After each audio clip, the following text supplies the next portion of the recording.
Hello and welcome back to Gospel First. I'm Joe Cirillo, and today we enter Matthew chapter 26.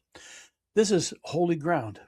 Here we see love under pressure, loyalty tested, disciples faltering, and Jesus choosing faithfulness all the way through. So if you've ever wondered what God is like when people disappoint him, this chapter answers that. So don't listen today as someone trying to impress God. Listen as someone learning what Jesus does when the world breaks and human strength runs out. So let's begin.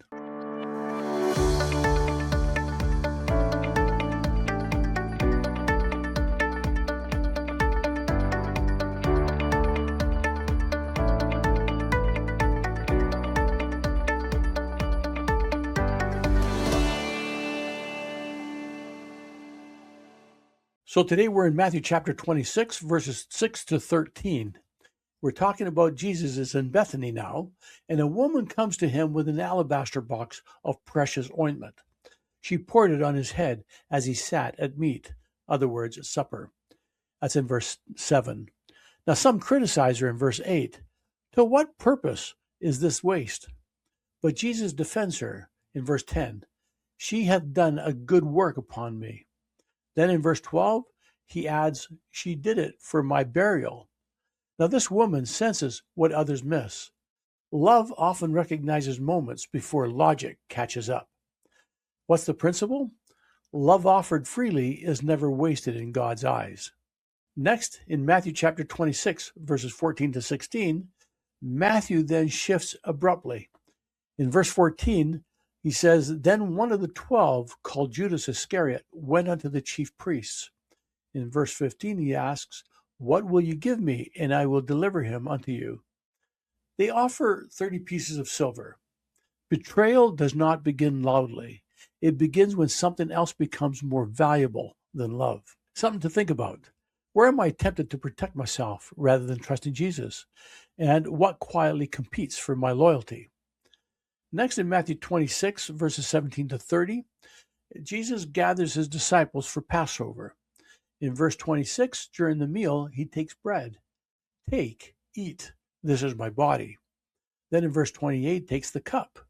This is my blood of the New Testament, which is shed for many. Jesus gives himself knowing betrayal is near. Love does not withdraw because of pain. It offers itself anyway. So the principle here is that Jesus gives himself fully, even when he knows the cost. Next, in Matthew chapter 26, verses 31 to 35, Jesus tells the disciples in verse 31 that all ye shall be offended because of me this night. Then in verse 35, Peter responds confidently, Though I should die with thee, yet will I not deny thee. Peter means it, but sincerity is not the same as strength. So here's something to think about. Where do I overestimate my own spiritual strength? And do I allow Jesus to warn me gently? Next, in Matthew 26, verses 36 to 46, Jesus goes to Gethsemane. In verse 38, he says, My soul is exceedingly sorrowful, even unto death. And then in verse 39, he prays, O my Father, if it be possible, let this cup pass from me.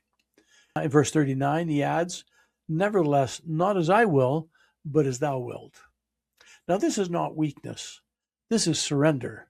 Jesus does not hide his anguish. He brings it honestly to God. So the principle here is that true obedience includes honest prayer, not silent suffering. Next, in Matthew chapter 26, verse 47 to 56, Jesus arrives. In verse 49, it says, And forthwith he came to Jesus and said, Hail, Master, and kissed him. A kiss used to betray. One disciple draws a sword. Then Jesus stops him in verse 52. Put up again thy sword into thy place. Jesus does not defend himself with force. He chooses the path of sacrifice. Next, in Matthew chapter 26, verses 69 to 75, Peter is questioned. In verses 70 to 74, 3 times he denies Jesus. Then immediately the cock crew in 74. And Peter remembers, and he went out and wept bitterly in verse 75. Now, Peter's story does not end here, but it does pass through tears. So as we see in Matthew chapter 26, shows us a Savior who stays when misunderstood, when betrayed, when abandoned, when suffering.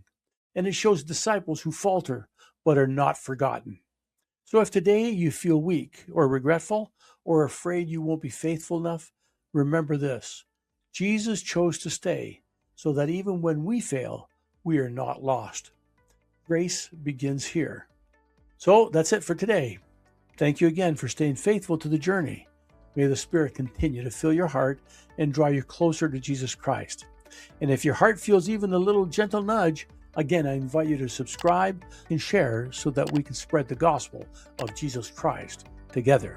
And we'll see you tomorrow as we continue walking with Matthew in Matthew chapter 27 and 28. So until then, God bless.